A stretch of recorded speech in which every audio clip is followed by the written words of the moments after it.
ఎన్నో మార్గాలు ఉన్నాయండి, ఎన్నో మార్గాలు ఉన్నాయి.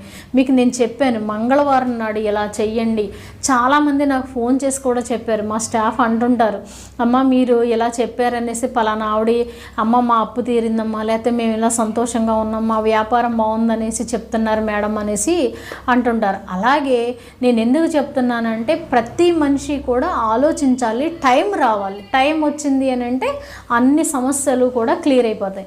అయితే ఇప్పుడు నేను చెప్పేది ఏంటంటే మీకు ఎర్రటి కందిపప్పు ఉంటుందండి. అంటే మైసూర్ దాల్ అనేసి మీకు ఎర్రటి కందిపప్పు ఉంటుంది. ఆ కందిపప్పుని మీరు ఏం చేస్తారంటే సోమవారం నాడే తెచ్చేసుకోండి. ఏమేమి తెచ్చుకోవాలంటే సోమవారం రోజు నాడు దానిమ్మకాయ, అలాగే యాపిల్ కానీ, అలాగే ఎర్ర కందిపప్పు, ఈ మూడిట్లో పోనీ యాపిల్ అయినా దానిమ్మైనా రెండిట్లో ఏదో ఒక పండు పర్వాలేదు, కానీ కందిపప్పు మట్టికి కంపల్సరీగా తీసుకురావాలి. ఎంత తీసుకురావాలి? 1.5 కేజీ కందిపప్పు